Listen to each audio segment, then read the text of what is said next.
Selamat pagi teman-teman, kita berjumpa lagi ya dalam sesi Corporate E-Learning masih dengan saya Yudhya Antareksa, Master of Science in Human Resource Management ya. Anda bisa googling nama saya Yudhya Antareksa, MSc in Human Resource Management. Kali ini kita akan bicara mengenai sebuah topik yang sangat menarik namanya Design Thinking. Ya, Design Thinking. Ini sebuah kosakata baru yang sangat penting. Karena ternyata penelitian ilmiah menunjukkan bahwa design thinking itu punya peranan penting untuk mempengaruhi perilaku kita, ya, driving our behavior. Jadi di belakang layar saya ini judulnya Thinking About Design Thinking, ya, tentang design thinking. Apa maknanya design thinking? Itu adalah bagaimana kita mendesain produk, mendesain kebijakan, mendesain sistem supaya mendorong perilaku yang baik. Ya. Jadi desainnya tidak hanya bentuk rumah ya. Memang ternyata desain kantor misalnya, desain interior kantor itu punya peran penting terhadap perilaku teman-teman. Itulah kenapa desain kantor-kantor startup itu biasanya lebih fun gitu ya. Nah, kalau Anda lihat kantor pusat Google di Silicon Valley itu desain interiornya wow. Sekarang di Jakarta juga, kalau Anda ke Unilever ya, kantor pusat Unilever di Bumi Serpong Damai itu, Anda akan terkesima itu. Ya, wow, desain interiornya sangat canggih, sangat keren. Yang membuat penghuninya, para karyawan Unilevernya itu menjadi lebih kreatif, menjadi lebih bersemangat. Beda dengan desain kantor perusahaan mungkin kelas atau desain kantor kecamatan gitu ya. Kalau Anda sering ke kelurahan, kantor kelurahan, atau kantor kecamatan, itu desain interiornya kan jadul gitu ya. Atau rumah sakit, ya Anda beberapa kali ke rumah sakit daerah mungkin kumuh, desainnya tidak menarik. Tapi kalau Anda ke rumah sakit yang premium gitu ya, saya pernah datang ke rumah sakit Mayapada namanya. Rumah sakit Mayapada di Jakarta, itu ketika masuk saya seolah-olah masuk mall gitu ya, karena bersih, rapi, wangi gitu ya. Itu contoh desain bangunan. Contoh lainnya banyak, misalnya desain user interface aplikasi Gojek. Aplikasi Gojek itu powerful, sangat powerful aplikasi GoFood. Dan kalau Anda pakai itu kan desainnya bagus banget. Itu merupakan buah dari design thinking. Jadi programmer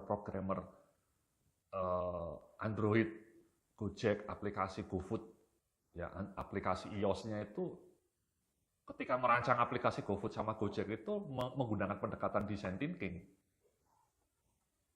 Dan tentu saja aplikasi Google ya, search engine Google itu fenomenal, Anda pasti sudah sering pakai. Itu kan desainnya sangat minimalis, sangat intuitif, sangat friendly, dan itulah contoh sempurna dari design thinking. Ya, jadi Google itu juga dibangun melalui design thinking, aplikasi Google yang simple itu. Nah, saya mau kasih contoh nih, contoh-contoh desain yang menarik ya, langsung saja ya. Misalnya di slide kedua ini salah satu produk legendaris MacBook ya. Ini contoh produk yang desainnya wow. Ini pasti pakai design thinking ya. Semua produk Apple itu didesain dengan pendekatan design thinking. Baik iPhone-nya juga keren, iPad-nya atau MacBook-nya. Ya, design thinking yang luar biasa itu, Steve Jobs dan kawan-kawan itu. Jadi sejak awal mereka menggunakan pendekatan design thinking. Jadi kalau Anda tanya, design thinking itu apa Yudhya? Ya lihatlah itu produk-produk Apple. Ya, produk-produk Apple itu desainnya wow, itu merupakan contoh sempurna dari pendekatan design thinking. Maknanya apa? Yaitu hasilnya iPhone, MacBook itu sebuah produk yang betul-betul didesain, dikembangkan dengan pendekatan design thinking. Jadi design thinking itu menjadi satu ideologi, menjadi satu fundament yang krusial untuk mendesain produk-produk Apple. Contoh berikutnya ya, nomor 3 di slide berikutnya ini contoh good design juga, ini gerai-gerai McD. Ya, saya tinggal di Bekasi. Di Bekasi itu sekarang banyak gerai McD yang terpisah dari mall ya, berdiri sendiri. Itu semua desain gerainya itu keren, ya seperti di gambar ini ya. Anda bisa lihat, ya desainnya keren dan ada benang merahnya ya. Jadi semua desain McD di Indonesia, bahkan di Asia, bahkan di seluruh dunia, itu ya desainnya seperti ini. Kurang lebih ada pakemnya. Bersih, rapi, efisien, gitu ya. Dan mengundang orang untuk datang, gitu ya. Karena parkirnya juga luas. Selalu McD itu gerainya, lapangan parkirnya luas kalau Anda lihat. Jadi orang ingin datang ke lokasinya, karena parkirnya mudah. Ya. Drive-thru-nya juga oke. Jadi itu salah satu ciri desain thinking McD ya. McD membangun desain gerai-gerainya ini juga dengan pendekatan desain thinking juga. Kemudian contoh berikutnya adalah ini ya, mobil Honda HR-V ya. Ini juga menjadi best selling car ya, best selling. Honda itu juga kalau mendesain produk juga keren-keren. Ya. Dan salah satu yang paling keren menurut saya ini ya, Honda HR-V ya. Ngomong-ngomong mobil Anda apa ya? Kalau saya mobilnya Honda juga, tapi yang BRV, yang 3 baris. Ya. Oke. Nah berikutnya ini saya tadi bilang, ya contoh good design yang fenomenal, ya juga Google ya. Anda bisa lihat user interface Google itu sangat legendaris, sangat minimalis, tapi justru karena minimalis itu orang suka. Beda banget dengan user interface-nya Yahoo atau Bing gitu ya. Atau search engine lainnya itu kan penuh dengan banner, penuh dengan gambar-gambar. Aduh, itu membuka aja sudah capek gitu ya, lihat berbagai gambar ya. Kalau ketika Anda buka search engine Google itu kan fokus, simple, intuitif. Itu luar biasa itu. Nah, desain Google yang fenomenal ini ya juga dibangun dengan pendekatan design thinking. Ya, jadi dari contoh-contoh yang saya berikan barusan, Anda bisa langsung segera mengetahui betapa pentingnya design thinking. Ya. Nah, cuman memang ternyata sebenarnya tidak hanya dalam produk ya, tidak hanya dalam gedung ya, tadi McD gedung, yang lainnya produk. Tapi design thinking itu nanti juga bisa kita terapkan untuk mendesain sistem di kantor Anda, mendesain interior ruangan kantor Anda, mendesain poster, mendesain banner, mendesain kebijakan gitu ya. Jadi semua bisa diterapkan. Jadi sekali lagi design thinking itu tidak hanya semata masalah produk. Design thinking tidak semata hanya masalah mendesain rumah, mendesain interior, mendesain produk. Tapi juga bisa Anda gunakan untuk mendesain apa saja.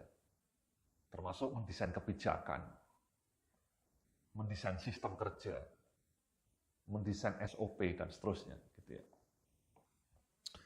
Nah tadi saya sudah ngasih contoh good design ya. Nah ini yang bad design ya. Contoh bad design ini di halaman slide nomor 6 Anda bisa lihat ya. Ada toilet, di dalamnya ada klosetnya 2. Ini arsiteknya konyol ya. Jadi bikin WC 2 bersebelahan. Jadi kalau ada orang beol, BAB itu bisa ngobrol ya. Mereka ngurumpi, gosip sambil BAB. Tapi ini menurut saya ya desain yang agak konyol ya. Ini contoh bad design teman-teman. Dan banyak di kantor itu. Orang-orang mendesain ruangan, mendesain, ini ekstrim ya, contohnya ekstrim ya, tapi dalam kadar yang lebih medium itu banyak kantor yang desainnya itu tidak bagus. Ya. Ini contoh desain ekstrim yang jelek. Contoh berikutnya ya, contoh bad design berikutnya ini di halaman 7 itu sama ya, Anda lihat itu sangat tidak fungsional ya, sendoknya kok ada tutupnya, itu kan nggak bisa dipakai ya. Atau pancinya itu gagangnya itu bersebelahan, itu kan susah diangkat. Kalau panas, kalau airnya mendidih, Anda memegang dengan cara kayak gitu pasti akan tumpah. Sekali lagi ini contoh betapa konyolnya sebuah desain yang tidak dibangun melalui pendekatan design thinking. Dan kita banyak menemui seperti ini ya, di kantor-kantor pemerintahan mungkin, di kantor-kantor Anda banyak ruangan atau kebijakan yang didesain dengan tidak sempurna. Contoh berikutnya di halaman 8 ini juga lift ini juga sangat berantakan ya. Ya angka-angka liftnya tidak banyak, tidak jelas ya. Jadi susah orang pakainya. Ini juga contoh bad design. Nah yang berikutnya ini tentu ya Anda sering melihat poster seperti ini ya. Poster pejabat tuh banyak sekali sampah visual kita menyebutnya ya. Di pohon-pohon, di banyak jalan raya itu papan reklame pejabat, posternya itu jadul kayak gini. Sangat banyak, itu namanya sampah visual. Ya, tidak didesain dengan design thinking. Jadi banyak banget sampai hari ini kementerian-kementerian, dinas-dinas, semua pemprov itu kalau bikin poster ya kayak gini, kualitasnya sangat rendah gitu ya, mengecewakan. Atau yang berikutnya ini ya, di halaman 10 sama ini. Ya, fontnya tidak jelas, ya, gambar pejabatnya menonjol. Ini orang pemerintah itu kalau bikin desain kayak gini kelasnya. Saya suka gregetan gitu ya. Jadi menurut saya kementerian-kementerian, dinas-dinas daerah itu harus segera meng-hire seorang desainer ya. Kan sekarang murah, banyak desainer freelancer yang murah, yang banyak menjual jasanya di internet. Ya. Paling satu desain 100.000, tapi mereka disuruh mendesain poster COVID misalnya, atau poster peringatan apa, itu saya yakin mereka posternya akan keren. Contohnya Anda bisa lihatlah iklan-iklan Tokopedia. Tokopedia kan sekarang punya banyak papan reklame ya di jalanan ya. Itu kan desainnya selalu keren, warnanya hijau. Jadi dalam dunia iklan itu dikenal adanya copywriting guide atau advertising guide. Jadi mereka nggak sembarangan. Misalnya kalau Anda lihat iklan papan reklame billboardnya Tokopedia itu semua sama polanya. Warnanya sama, pilihan warnanya nggak boleh beda. Pilihan fontnya nggak boleh beda. Jadi saya pernah membaca buku panduan iklannya Coca-Cola itu tebalnya 500 halaman. Jadi 500 halaman. Panduan Starbucks itu 500 halaman. Jadi semua gerainya warnanya harus seperti ini. Jadi warna saja nggak boleh sembarangan. Nah bayangkan bandingkan dengan desain poster seperti yang Anda lihat di belakang saya ini ya. Ini kan berantakan. Ya. Sebuah poster yang sangat jauh dari prinsip design thinking. Oke, nah saya tadi sudah ngasih contoh ya. Jadi di halaman berikutnya ini, saya bilang bahwa design thinking itu juga bisa memicu behavior change, teman-teman. Ya tadi contohnya sederhana, ketika Anda lihat gerai McD, itu kan bersih, rapi, efisien. Dan penelitian menunjukkan anak-anak remaja, anak-anak kecil itu ketika melihat gerai McD itu langsung di otaknya itu ketika di scan ya, di MRI itu otaknya langsung ini menyala-nyala, seolah-olah dia ingin segera masuk ke dalam gerai McD itu. Itu kan powerful. Jadi sebuah bangunan bisa menjadi magnet. Ya. Sebaliknya kalau Anda lihat poster yang tadi buruk tadi gitu ya, ya jangankan menyerap maknanya, membaca aja sudah males. Ya poster mengenai COVID, poster mengenai anjuran pakai masker, itu yang muncul gambar pejabatnya. Itu kan antitesa, mau mendorong orang untuk rajin masker, tapi posternya saja sudah bikin mual gitu ya. Itu contoh betapa desain itu sangat punya peran terhadap perilaku kita. Ya nanti saya tunjukkan lain ya. Ini berikutnya nih ya. Ini prinsipnya ini. Jadi perilaku kita itu amat dipengaruhi oleh desain dan konteks lingkungan di sekitar kita. Good design drive good behaviors, bad design drive bad behavior. Mendesain ulang situasi sekitar amat membantu proses perubahan perilaku dalam diri kita. Ya jadi tadi saya ngasih contoh-contohnya ya. Saya mau ngasih contoh nih, 3 contoh betapa desain itu sangat punya peran terhadap perilaku kita. Di slide berikutnya ya, di slide 13 nih saya cerita buying behavior change. Ini ada sebuah studinya teman-teman. Jadi kalau gerai kayak Indomaret, kayak Alfamart, menaruh aqua atau air mineral di depan kasir, itu maka penjualan air mineral pasti akan meningkat drastis. Ya, jadi ternyata mendorong orang untuk minum air mineral. Air mineral kan air yang paling sehat ya. Jadi semua ahli gizi bilang kalau Anda itu sebaiknya banyak minum air putih. Air putih ya air mineral. Kurangi minuman-minuman yang manis, kurangi kopi yang dalam botol atau teh kotak. Itu semua manis yang tidak sehat. Nah, ketika penelitinya mencoba melakukan eksperimen, di dekat kasirnya dipajang air mineral yang banyak. Itu ternyata penjualan air mineralnya meningkat drastis.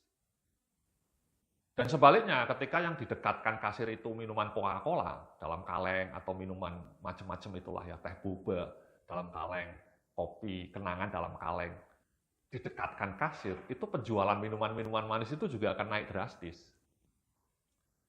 Jadi penelitian mengatakan Kalau Anda mau mengubah perilaku orang itu sederhana, dekatkan minuman-minuman yang sehat dengan posisi kasir. Dan jauhkan minuman-minuman soda yang tidak sehat itu, yang banyak gulanya itu. Anda tahu misalnya satu minuman manis itu pernah diuji gulanya sampai 8 sendok, teman-teman. Ya satu minuman botol ya kayak teh manis-manis itulah ya, yang orang rasa manis-manis itu ketika diteliti gulanya tahu nggak 8 sendok. Itu kan amazing, itu merusak itu. Anda minum tiap hari gula 8 sendok, itu Anda akan kena diabetes. Jadi penelitian mengatakan alih-alih memberikan nasihat-nasihat melalui poster itu tidak usah. Anda cukup mendesain ulang tata letak minuman. Jadi di dalam gerai-gerai itu kalau bisa diwajibkan. Misalnya ya, ini yang mungkin tugasnya pemerintah ya. Ngasih kewajiban kepada gerai Indomaret, Alfamart, atau yang lainnya. Supaya minuman yang ditaruh di dekat kasir itu harus minuman yang sehat. Yakni air mineral, apapun mereknya ya. Dan jangan jauhkan minuman-minuman manis itu dari jangkauan mata. Sekarang kan sebaliknya teman-teman, karena mereka berani bayar ya. Kan produsen-produsen minuman air manis itu iklannya tinggi, iklannya di televisi gila-gilaan. Dan mereka sering mau bayar Indomaretnya supaya ditaruh di paling depan. Jadi itu kan memang ada fee-nya teman-teman ya. Anda mau naruh minuman di dekat kasir itu ada fee-nya. Jadi mereka berani bayar mahal kepada para kasir Indomaret atau Alfamart di seluruh Indonesia supaya minuman manisnya itu ditaruh di dekat kasir yang dekat dengan jangkauan mata. Jadi penjualan mereka meningkat. Itu teman-teman ya. Jadi ternyata buying behavior kita itu sangat dipengaruhi oleh tata letak produk. Kalau produk-produk yang tidak sehat justru ditampilkan di depan, itu ya bahaya. Sebaliknya minuman-minuman yang sehat ditaruhnya di pojok belakang. Itu salah kaprah. Contoh berikutnya ini healthy behavior change ya, di slide berikutnya saya mau ngasih contoh itu ternyata emang ini logis ya. Kantor-kantor yang menyediakan gym bagi karyawannya itu akan membuat para karyawannya lebih rajin olahraga. Ya, di Unilever, di PGN, di berbagai perusahaan multinasional itu kantornya biasanya punya ruangan khusus untuk gym. Apalagi di luar negeri ya, di Facebook, di Google, kantor Google, Facebook, Goldman Sachs, itu mereka selalu punya bahkan setengah lantai khusus untuk gym. Nah itu pasti mudah, jadi memang perilaku penelitian menunjukkan Anda akan tergerak untuk rajin olahraga kalau kantor Anda punya fasilitasnya, kan mudah. Anda langsung berangkat pagi, olahraga dulu, mandi, dan kamar mandinya juga keren. Bukan kamar mandi kacangan, jadi Anda terinspirasi untuk rajin olahraga. Dibanding kantor-kantor yang tidak punya fasilitas olahraga, gymnya jauh, itu akan membuat orang malas untuk olahraga. Jadi saran saya memang kepada kalau kantor Anda makmur, tolong siapkan fasilitas gym. Ya. Nah yang berikutnya ini di halaman berikutnya adalah auto debit ya. Ini juga satu desain thinking yang menarik. Studi ilmiah menunjukkan bahwa fasilitas auto debit itu bikin Anda lebih rajin investasi. Caranya adalah Anda beli program menabung emas misalnya, atau menabung saham, atau menabung reksadana. Kemudian Anda connect dengan auto debit Anda. Itu kan banyak sekarang bank-bank yang menawarkan program auto debit ya, Bank Mandiri, Bank BCA. Bank Permata itu punya program auto debit otomatis investasi. Jadi Anda tiap tanggal 2 misalnya, secara otomatis rekening Anda didebet misalnya 500.000 untuk dibelikan emas, atau dibelikan saham, atau dibelikan reksadana. Nah itu kan desain thinking yang keren itu menurut saya, dan penelitian mengatakan itu auto debit itu fitur yang simple tapi dampaknya luar biasa. Membuat orang tidak lagi capek transfer. Ya, kan tiap bulan suruh transfer, Anda kadang-kadang lupa, uangnya sudah habis, nggak jadi investasi. Tapi kalau dengan fitur auto debit, itu Anda udah nggak perlu mikir lagi. Ya, pokoknya tiap bulan ditarik uangnya. Nah, auto debit itu juga contoh mengenai design thinking yang sempurna itu, teman-teman. Yang luar biasa, yang wow. Ya.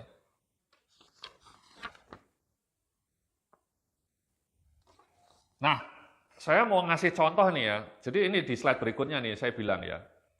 Ada namanya sebutannya fundamental attribution error.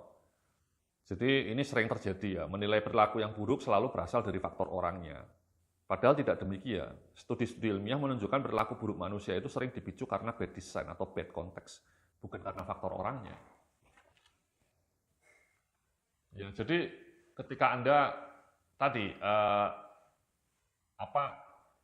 yang sering terjadi ini misalnya di jalan raya, Anda menemui pengendara sepeda motor yang ugal-ugalan, itu langsung menjudge pengendaranya yang brengsek gitu ya. Pengendara sepeda motor di Jakarta atau di Surabaya itu ngawur-ngawur. Ya. Tapi itu tidak sepenuhnya benar, Mas, judgement kayak gitu.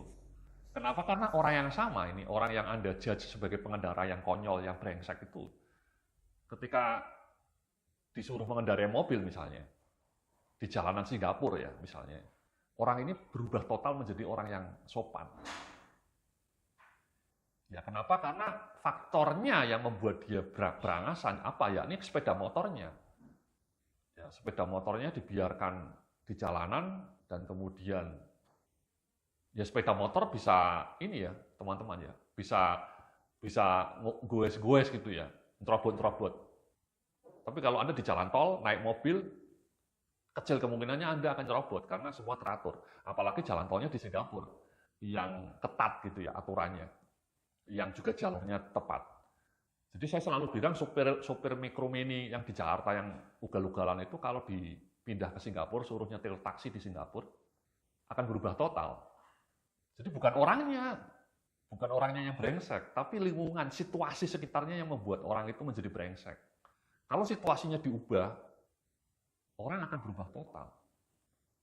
Contohnya misalnya saya naik sepeda motor di Kalimalang, itu mungkin ya ugal-ugalan juga ya, karena kan pakai sepeda motor kan mudah saya terobot-terobot gitu ya, masuk trotoar. Itu bukan karena pengendaranya jelek, Mas. Jadi kadang-kadang di media sosial itu langsung ketika ada pengendara sepeda motor naik ke trotoar langsung menjudge pengendara sepeda motornya buruk, tidak beradab, ngawur. Tidak, itu namanya fundamental attribution error, Mas. Kita menyalahkan sesuatu kepada orangnya langsung. Itu salah besar menurut para peneliti. Yang membuat dia masuk trotoar karena sistemnya tidak ada, sistem transportasi di tempat Anda buruk.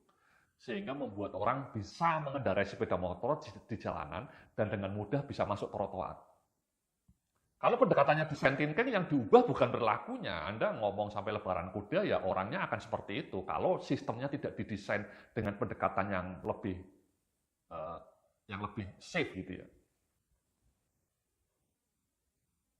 Kalau di Singapura, di kota-kota maju kan jalurnya ada khusus, sepeda motor juga dibatasi, ya. Mereka menyediakan transportasi publik, selesai. Jadi bukan orangnya yang salah, Mas, Mbak-mbak ya. Yang salah desain situasinya yang membuat perilaku konyol itu bisa muncul. Jadi menurut para desain thinker, nggak usah marah-marah sama pengendara sepeda motornya, nggak usah, itu useless. Yang harus kita lakukan adalah mendesain jalan raya supaya orang-orang tertib dengan sendirinya. Misalnya dikasih pembatas, atau kemudian bahkan ya kalau menurut desainernya sepeda motornya harus dibatasi ke jalan-jalan tertentu.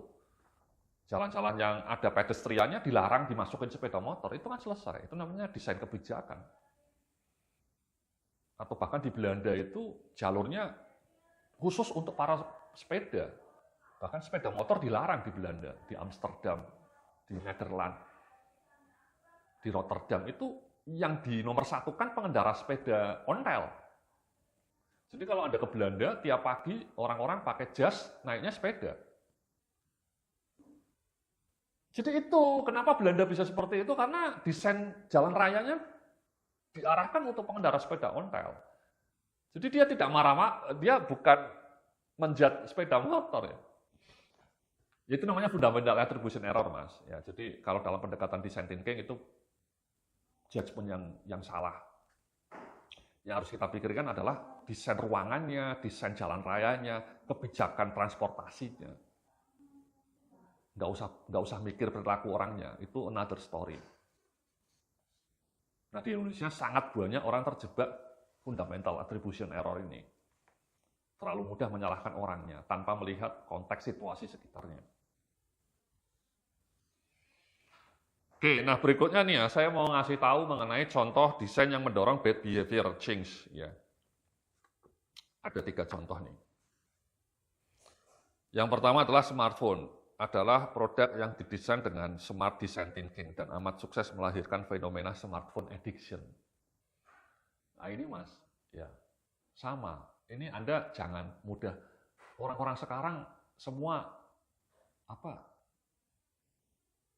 terlalu sering main HP, terlalu sering main gadget. Bahkan kadang-kadang ketika ketemu teman-temannya mereka sibuk main HP masing-masing.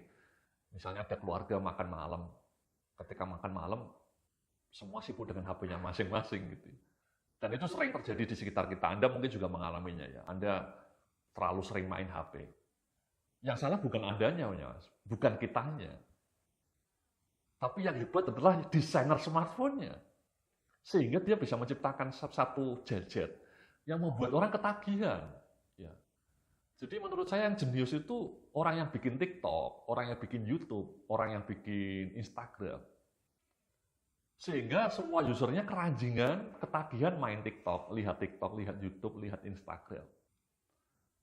Jadi dalam konteks design thinking itu sangat berhasil. YouTube, Instagram, TikTok itu sangat sukses. Dia menciptakan produk yang membuat orang ketagihan.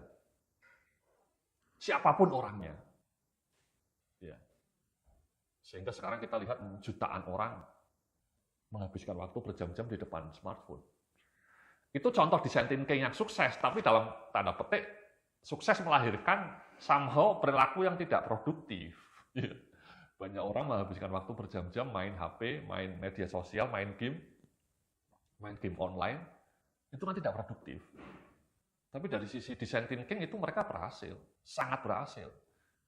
Kan konsep design thinking itu adalah menciptakan produk yang membuat orang ketagihan, yang membuat orang suka melakukannya. Mendorong orang untuk terus-menerus melakukannya. Nah bayangkan kalau kita bisa mendesain design thinking itu untuk perilaku yang baik, bukan untuk perilaku yang tidak produktif. Ya.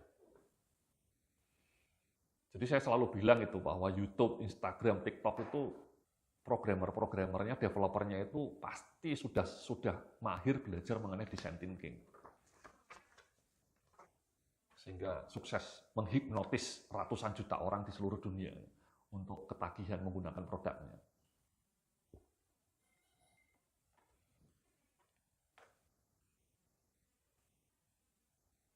Nah, jadi bagaimana supaya kita terhindar dari smartphone addiction?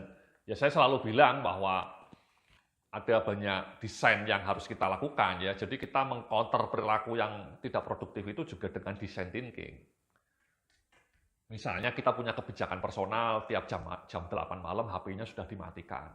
Ya kayak saya itu jam 8 malam, kadang-kadang setengah 8 HP sudah saya matikan. Kemudian saya ganti dengan ritual membaca buku. Jadi HP-nya saya singkirkan, saya masukkan ke laci, saya ubah dengan buku. Jadi yang di dekat kamar saya itu tumpukan buku-buku. Jadi kayak gitu teman-teman. Atau kalau saya kerja atau saya meeting, HP-nya saya silent, saya simpan di laci. Jadi saya tidak terdistraksi. Saya tidak pernah punya WA group. Ya. Saya punya WA group itu hanya satu, yakni dengan keluarga inti saya, dengan istri dan anak-anak saya. Cuma satu itu. Yang lainnya nggak punya.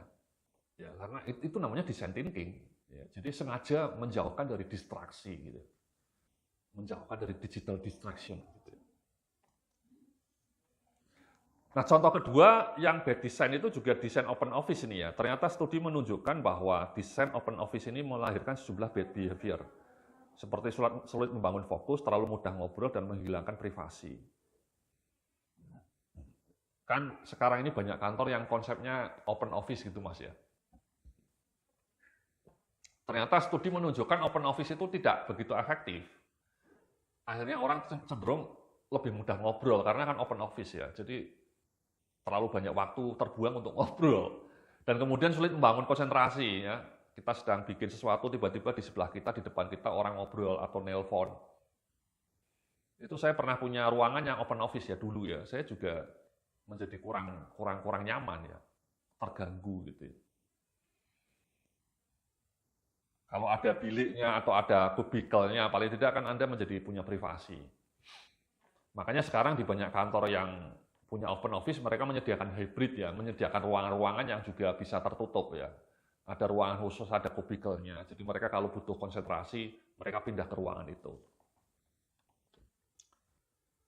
Nah, contoh satu lagi nih ya, teman-teman tadi saya bilang ya, desain jalan raya yang memprioritaskan pengguna mobil mendorong makin banyak orang beli mobil dan bukan menggunakan public transportation. Nah, ini teman-teman, ya. Tadi saya bilang ya, bahwa ketika kita menjudge orang pakai mobil, pakai sepeda motor, atau bahkan pakai sepeda motornya berangasan, itu judgement yang salah arah. Yang harus diubah bukan perilaku orangnya, yang harus diubah adalah kebijakan desain tata ruangnya. Misalnya dibatasi kepemilikan sepeda motor dan mobil pribadi dibatasi. Kemudian dikasih elektronik charge yang mahal di Singapura misalnya untuk mengurangi penggunaan mobil pribadi itu kalau Anda masuk jalan tertentu kena fee mahal sekali. Parkirnya sengaja dibikin mahal. Jadi orang didorong untuk lari atau pindah ke transportasi publik yang memang sudah disediakan juga. MRT di Singapura kan salah satu yang terbaik di dunia. Nah, di Indonesia pelan-pelan ke arah situ ya, sudah ada busway, sudah ada MRT, sekarang nanti sebentar lagi ada LRT ya, yang menggantung di atas. Misalnya saya tinggal di Bekasi nih ya, saya masih sering pakai angkutan umum ya. Tapi saya kadang-kadang kurang nyaman ya. Saya sudah sangat tidak sabar menunggu LRT diresmikan. Kan sekarang nanti dari Bekasi sampai Kuningan, sampai Sudirman saya bisa naik LRT. Itu surga bagi orang-orang Bekasi. Saya yakin ribuan atau bahkan ratusan ribu orang Bekasi yang tadinya naik mobil akan pindah naik LRT. Ya, Light Rapid Transport System. Ya, saya sudah lihat tuh relnya sudah muncul. Ya, itu saya yakin di Cibubur muncul dari Cibubur dari Bekasi nanti ketemu di Halim terus nyambung sampai Dukuh Atas di Sudirman. Oh, itu wonderful. Itu kalau itu sudah muncul, saya yakin saya tiap hari naik itu, teman-teman. Jadi saya tidak lagi naik mobil pribadi. Dan orang-orang yang naik sepeda motor pasti akan pindah ke LRT kalau tarifnya terjangkau. Jadi itu ya, teman-teman ya. Jadi ketika kita melihat kemacetan di jalanan, ada orang nyerobot-nyerobot, itu bukan salah orangnya. Sekali lagi, hindari menjudge orang yang ketika di jalanan terlalu nyerobot-nyerobot. Kita langsung harus berpikir secara holistik. Bahwa itu buah dari kebijakan tata ruang transportasi yang tidak based on design thinking. Oke. Nah, saya ngasih tugas pertama ini ya. Jadi assignment pertama, coba pikirkan situasi di kantor Anda dan analisis apa saja contoh bad design yang mendorong bad behavior.